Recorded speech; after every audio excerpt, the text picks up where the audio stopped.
नमस्कार. संपूर्ण शेतकऱ्यांसाठी आली आनंदाची बातमी. शेतकरी मित्रांनो, रब्बी अनुदान मंजूर झालेले आहे. त्यासाठी 1765 कोटी एवढा निधीसुद्धा मंजूर झालेला आहे आणि हेक्टरी शेतकऱ्यांना 10,000 पर्यंत मिळणार आहे. ते कोणत्या जिल्ह्यातील शेतकऱ्यांना मिळणार असे भरपूर जिल्हे आपण व्हिडिओमध्ये सांगितलेले आहे शेतकरी मित्रांनो.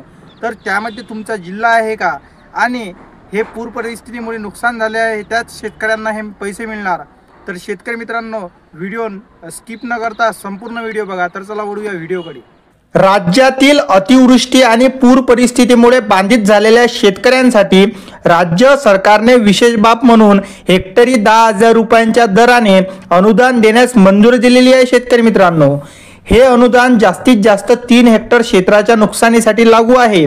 हे अनुदान म्हणजे एक प्रकारे निविष्ट अनुदान असून शेतकऱ्यांना नुकसानीतून सावरण्यासाठी राज्य शासनाच्या माध्यमातून दिलासा देण्याचा हा प्रयत्न आहे. या योजनेसाठी 1765 कोटी रुपयांचा निधी वितरण करण्यास सुरुवात झालेली आहे. शेतकरी मित्रांनो, पुढील 15 दिवसात हे अनुदान टप्प्याटप्प्याने शेतकऱ्यांच्या बँक खात्यात जमा होण्याची शक्यता आहे. म्हणजे 2 टप्प्यामध्ये 15 दिवसात हे अनुदान शेतकऱ्यांच्या बँक खात्यात जमा होणार आहे. शेतकरी मित्रांनो, याची पात्रता आणि अनुदानाची प्रक्रिया कशी असणार ते बघूया. हे अनुदान फक्त अतिवृष्टीमुळे बाधित झालेल्या आणि शासनाच्या निश्चित केलेल्या यादीत नाव असलेल्या शेतकऱ्यांसाठीच आहे.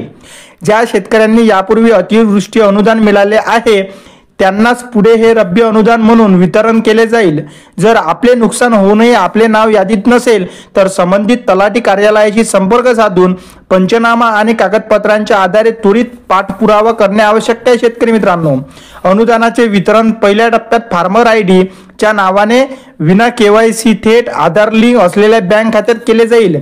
ज्या शेतकऱ्यांचे फार्मर आयडी तयार झाले नाहीत किंवा सामायिक खातेधारक आहेत त्यांच्या पुढे KYC करून आणि सहमतीचे बंधपत्र म्हणजे बॉन्ड सादर करून पैसे वितरित केले जातील. आता पीक विमा आणि अनुदानातील काय फरक आहे ते जाणूया. शेतकऱ्यांच्या मनात पीक विमा आणि या अतिवृष्टी अनुदानाबद्दल संभ्रम आहे. जे स्पष्ट आहे की पीक विमा आणि अतिवृष्टी अनुदान या 2 पूर्णपणे वेगळ्या योजना आहेत. शेतकरी मित्रांनो, आता बाधित तालुक्यांचा समावेश कोणता आहे ते बघूया. या अनुदानासाठी राज्यातील एकूण 282 तालुके पात्र ठरले आहेत.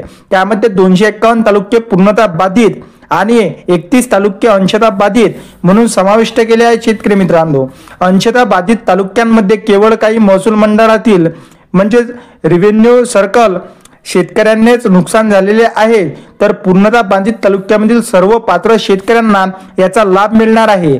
नांदेड सुमारे 8 लाख, बीड सुमारे 9 लाख, अमरावती सुमारे 4.90 लाख यासारख्या जिल्ह्यांमध्ये मोठ्या संख्येने शेतकरी पात्र ठरलेले आहेत.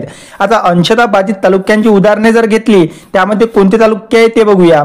शेतकरी मित्रांनो, नाशिक, कळवण, देवळा, इगतपुरी, धुळे, सारकी, सिंदखेडा, अहमदनगर, पारनेर, संगमनेर, अकोले, पुणे जिल्ह्यातील हवेली, इंदापूर यासारख्या जिल्ह्यांचा खूप समावेश आहे. शेतकरी मित्रांनो, त्याचबरोबर बुलढाणा जिल्ह्यातील नांदुरा, संग्रामपूर, गोंदिया, गडचिरोली जिल्ह्याचा समावेश आहे.